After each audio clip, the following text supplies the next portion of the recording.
جب اس پر مہ پڑے تو دگنا پھل لائے، اور اگر مہ نہ بھی پڑے تو خیر پھوار ہی سہی، اور خدا تمہارے کاموں کو دیکھ رہا ہے۔ بھلا تم میں کوئی یہ چاہتا ہے کہ اس کا کھجوروں اور انگوروں کا باغ ہو جس میں نہریں بہ رہی ہوں، اور اس میں اس کے لیے ہر قسم کے میوے موجود ہوں، اور اسے بڑھاپا آ پکڑے اور اس کے ننھے ننھے بچے بھی ہوں، تو ناگہاں اس باغ پر آگ کا بھرا ہوا بگولا چلے اور وہ جل کر راکھ کا ڈھیر ہو جائے۔ اس طرح خدا تم سے اپنی آیتیں کھول کھول کر بیان فرماتا ہے تاکہ تم سوچو اور سمجھو۔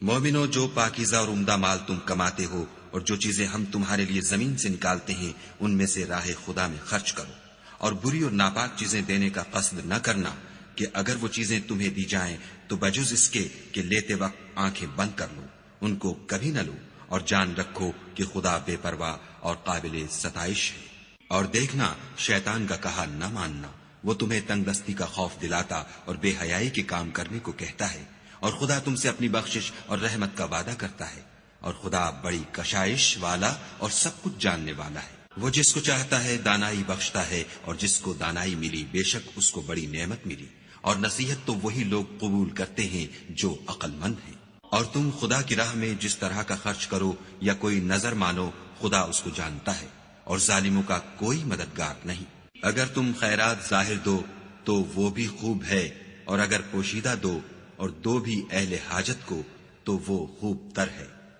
اور اس طرح کا دینا تمہارے گناہوں کو بھی دور کر دے گا، اور خدا کو تمہارے سب کاموں کی خبر ہے۔ اے محمد صلی اللہ علیہ وآلہ وسلم، تم ان لوگوں کی ہدایت کے ذمہ دار نہیں ہو، بلکہ خدا ہی جس کو چاہتا ہے ہدایت بخشتا ہے۔ اور مومنو، تم جو مال خرچ کرو گے تو اس کا فائدہ تم ہی کو ہے، اور تم جو خرچ کرو گے خدا کی خوشنودی کے لیے کرو گے، اور جو مال تم خرچ کرو گے وہ تمہیں پورا پورا دے دیا جائے گا، اور تمہارا کچھ نقصان نہیں کیا جائے گا۔ اور ہاں، تم جو خرچ کرو گے تو ان حاجت مندوں کے لیے جو خدا کی راہ میں رکے بیٹھے ہیں اور ملک میں کسی طرف جانے کی طاقت نہیں رکھتے اور مانگنے سے آر رکھتے ہیں، یہاں تک کہ نہ مانگنے کی وجہ سے ناواقف شخص ان کو غنی خیال کرتا ہے، اور تم قیافے سے ان کو صاف پہچان لو کہ حاجت مند ہے، اور شرم کے سبب لوگوں سے منہ پھوڑ کر اور لپٹ کر نہیں مانگ سکتے۔ اور تم جو مال خرچ کرو گے کچھ شک نہیں کہ خدا اس کو جانتا ہے۔ جو لوگ اپنا مال رات اور دن اور پوشیدہ اور ظاہر راہ خدا میں خرچ کرتے رہتے ہیں، ان کا صلہ پروردگار کے پاس ہے، اور ان کو قیامت کے دن نہ کسی طرح کا خوف ہوگا اور نہ غم۔ جو لوگ سود کھاتے ہیں وہ قبروں سے اس طرح حواس باختہ اٹھیں گے جیسے کسی کو جن نے لپٹ کر دیوانہ بنا دیا ہو، یہ اس لیے کہ وہ کہتے ہیں کہ سودا بیچنا بھی تو نفع کے لحاظ سے ویسا ہی ہے جیسے سود لینا، حالانکہ سودے کو خدا نے حلال کیا ہے اور سود کو حرام۔ تو جس شخص کے پاس خدا کی نصیحت پہنچی اور وہ سود لینے سے باز آ گیا تو جو پہلے ہو چکا وہ اس کا، اور قیامت میں اس کا معاملہ خدا کے سپرد۔ اور جو پھر لینے لگا تو ایسے لوگ دوزخی ہیں کہ ہمیشہ دوزخ میں جلتے رہیں گے۔ خدا سود کو نابود یعنی بے برکت کرتا اور خیرات کی برکت کو بڑھاتا ہے،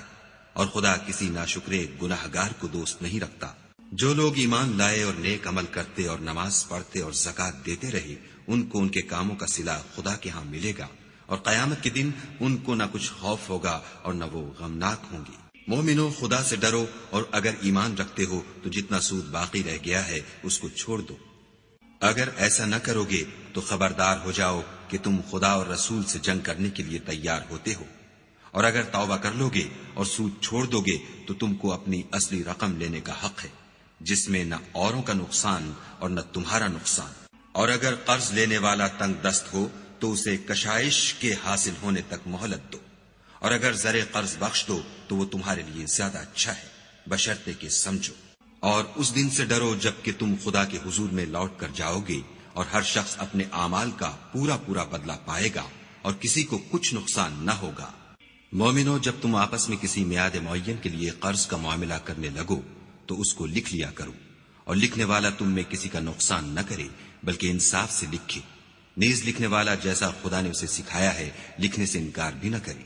اور دستاویز لکھ دے، اور جو شخص قرض لے وہی دستاویز کا مضمون بول کر لکھوائے، اور خدا سے کہ اس کا مالک ہے خوف کرے، اور زر قرض میں سے کچھ کم نہ لکھوائے۔ اور اگر قرض لینے والا بے عقل یا ضعیف ہو یا مضمون لکھوانے کی قابلیت نہ رکھتا ہو تو جو اس کا ولی ہو وہ انصاف کے ساتھ مضمون لکھوائے، اور اپنے میں سے 2 مردوں کو ایسے معاملے کے گواہ کر لیا کرو،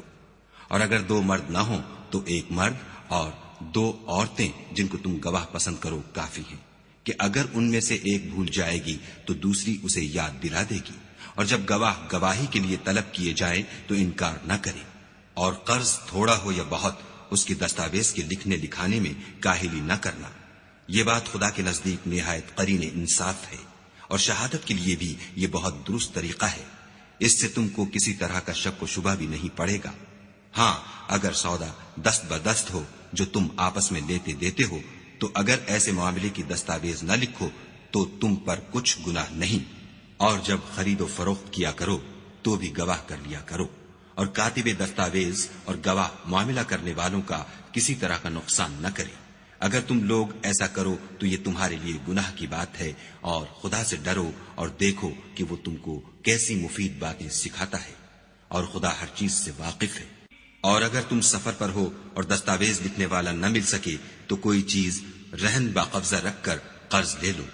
اور اگر کوئی کسی کو امین سمجھے یعنی رہن کے بغیر قرض دے دے تو امانت دار کو چاہیے کہ صاحب امانت کی امانت ادا کر دے، اور خدا سے جو اس کا پروردگار ہے ڈرے۔ اور دیکھنا شہادت کو مت چھپانا، جو اس کو چھپائے گا وہ دل کا گناہ گار ہوگا، اور خدا تمہارے سب کاموں سے واقف ہے۔ جو کچھ آسمانوں میں اور جو کچھ زمین میں ہے سب خدا ہی کا ہے۔ تم اپنے دلوں کی بات کو ظاہر کرو گے تو اور چھپاؤ گے تو خدا تم سے اس کا حساب لے گا، پھر وہ جسے چاہے مغفرت کرے اور جسے چاہے عذاب دے، اور خدا ہر چیز پر قادر ہے۔ رسول اس کتاب پر جو ان کے پروردگار کی طرف سے ان پر نازل ہوئی ایمان رکھتے ہیں، اور مومن بھی سب خدا پر اور اس کے فرشتوں پر اور اس کی کتابوں پر اور اس کے پیغمبروں پر ایمان رکھتے ہیں، اور کہتے ہیں کہ ہم اس کے پیغمبروں سے کسی میں کچھ فرق نہیں کرتے، اور وہ خدا سے عرض کرتے ہیں کہ ہم نے تیرا حکم سنا اور قبول کیا۔ اے پروردگار، ہم تیری بخشش مانگتے ہیں اور تیری ہی طرف لوٹ کر جانا ہے۔ خدا کسی شخص کو اس کی طاقت سے زیادہ تکلیف نہیں دیتا، اچھے کام کرے گا تو اس کو ان کا فائدہ ملے گا، برے کرے گا تو اسے ان کا نقصان پہنچے گا۔ اے پروردگار، اگر ہم سے بھول یا چوک ہو گئی ہو تو ہم سے مواخذہ نہ کیجو۔ اے پروردگار، ہم پر ایسا بوجھ نہ ڈالیو جیسا تو نے ہم سے پہلے لوگوں پر ڈالا تھا۔ اے پروردگار، جتنا بوجھ اٹھانے کی ہم میں طاقت نہیں اتنا ہمارے سر پر نہ رکھیو، اور اے پروردگار ہمارے گناہوں سے درگزر کر اور ہمیں بخش دے، اور ہم پر رحم فرما، تو ہی ہمارا مالک ہے اور ہم کو کافروں پر غالب کر۔